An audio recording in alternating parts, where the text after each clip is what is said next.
ini aktris tepi. Dia kemana setelah paham tak sini mentah?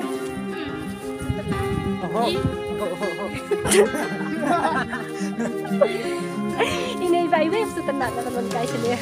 Kita setelah ambil